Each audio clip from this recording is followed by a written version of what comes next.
Hello all, இன்றைக்கி court scene தாறுமாறாக இருக்க போகுதுன்னு நினைக்கிறேன். ஸோ ப்ரமோலாம் பார்க்கும்போது அப்படி தான் இருக்குது மக்களே.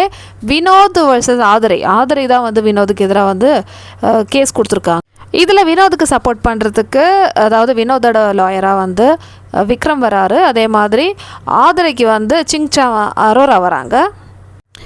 ஜட்ஜஸ் யாருன்னு பார்த்தீங்கன்னா அமித் அண்டு திவ்யா. போதுமே, ஏன்னா எல்லாமே வந்து 7ஆம் பொருத்தமாக இருக்குது. திவ்யாவுக்கும் வினோதுக்கும் ஆகாது. அதுக்கப்புறம் திவ்யாக்கு அங்கே யார்கிட்ட தான் வந்து செட் ஆகும், யார் கூடயும் செட் ஆகாது.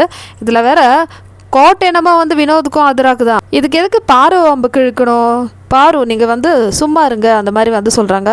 பாரு நீங்கள் கோட்டை அவமதிக்கிறீங்கன்னு சொல்லிட்டு. ஆமாம், எல்லாத்துக்குமே வரகியோப்பா பாருன்னு சொல்லிட்டு.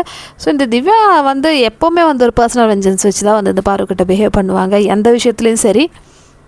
பொறாமன்னா அவ்வளோ பொறாமை. ஏன்னா இவங்களுக்கு வந்து எந்த ஒரு லைம்லைட்டும் கிடைக்கல. எல்லாமே வந்து ஸ்க்ரீன் ஸ்பேஸ் ஃபுல்லாகவே வந்து பாருக்கிட்ட தான் இருக்குது. பாசிட்டிவோ நெகட்டிவோ எல்லாமே வந்து எனக்கு தான் அந்த மாதிரி தான் வந்து பாருவோட விளையாட்டு இருக்குது. நம்மளுக்கு எல்லாருக்குமே தெரியும் பாரு தப்பு பண்ணுறாங்க, தண்டனை வாங்குறாங்க, அது பிரச்சனை இல்லை. ஸோ இந்த கோர்ட்டு டாஸ்கில் வந்து திவ்யா தன்னுடைய வெஞ்சன்ஸை வந்து காமிக்கிறாங்க பாரு மேலே. ஸோ கோர்ட்டை அவமதிக்கிறாருன்னா நீங்கள் வெளியே போங்கன்னு சொல்லிட்டு. ஸோ பாரு சைலண்ட்டாக இருக்கும்போது திருப்பி அதே தான் சொல்கிறாங்க. ஸோ இது வந்து என்ன ஆகும், பெரிய பிரச்சனை ஆகுமா இல்லை சண்டை ஆகுமான்னு சொல்லிட்டு நம்ம வெயிட் பண்ணி தான் பார்க்கணும். இந்த திவ்யா மேடம் வந்து பெர்ஃபார்ம் பண்ணாமலே வந்து பிஆரை வச்சு இவ்வளோ ஓட்டு வாங்குறாங்களே, பெர்ஃபார்ம் பண்ணியிருந்தால் என்னெல்லாம் நடக்கும் யோசிச்சு பாருங்கள்.